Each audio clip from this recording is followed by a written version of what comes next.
time you made a gay joke to the gay dude to take you out to lunch the other day? I didn't know he was gay. We're pretty good chicken wings though. Is this what's best for me? I've never seen a sunset like this before.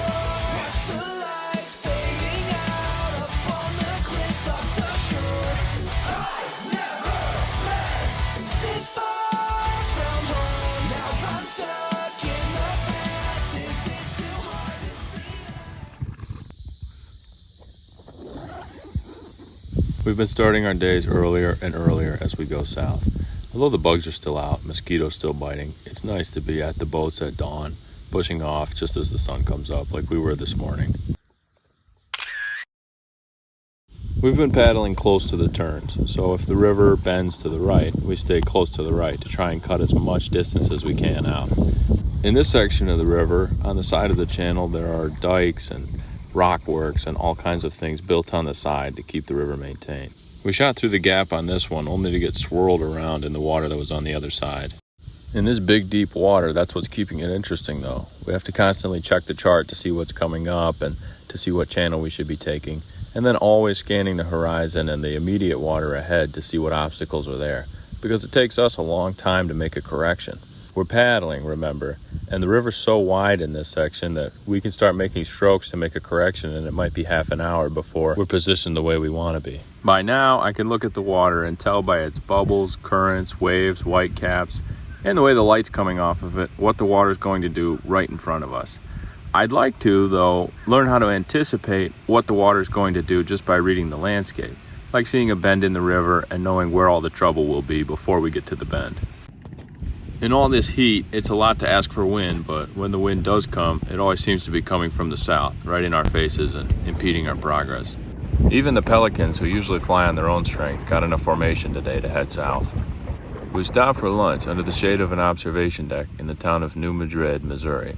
It was settled by a man from Spain, named after his hometown, Madrid, but still the locals, who are from a small place named after a big place, choose to mispronounce it. They call it New Madrid. Hey, Mo. Hell yeah, thank you. He stayed back while I went to the town museum to charge my phone and learn about earthquakes. Hold up your arm. Hold up my arm. I'm not Dottie, man.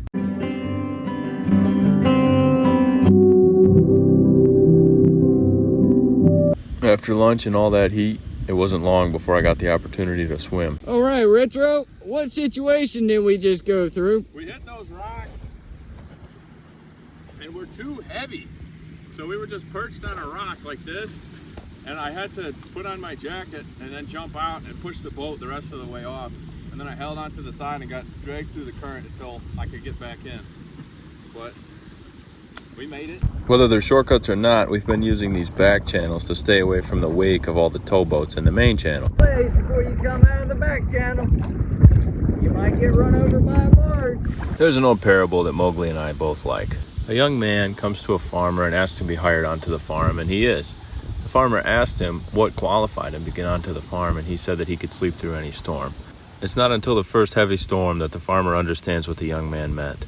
He goes out in the storm and finds the livestock all put up in their barns, the equipment all covered, and all the gates closed like they should be. He then finds his hired help, the young man, fast asleep. Of course, the young man's ability was not as a heavy sleeper, but as a good preparer. He was always prepared for the storm, so when it came, he slept through it, no problem. In the practical sense, it means studying your craft ahead of time, putting on a rain fly regardless of the forecast, and preparing your food the night before. Arrive at the challenge with your mind and body sharp and prepared. Bring more food, batteries, and water than you think you need for your journey. Dang, I think I had my finger in the camera. Sleeping through the storm also means having peace, which you get by accepting that you have limited time on this earth. And in your limited time, you're doing exactly what you're called to do, and you're not wasting your time, talent, and resources on someone else's dream. This fisherman came along and helped us a little closer to our dream. He told us we were taking the bends in the river wrong, that we needed to stay to the outside to avoid all the turbulent water on the inside, the exact opposite of what we've been doing. It's only since the Ohio River confluence that we've been doing it wrong this way, so it's helpful to know what to do now. We're also learning from each other. While I have a better grasp on the mindset of things, Mowgli has more skills and an aptitude for planning and using his methods to get through the trip. We share these gifts with each other and become more prepared. This part of the evening we call pest control, the last thing you do before you go to bed, slapping all the mosquitoes in your tent.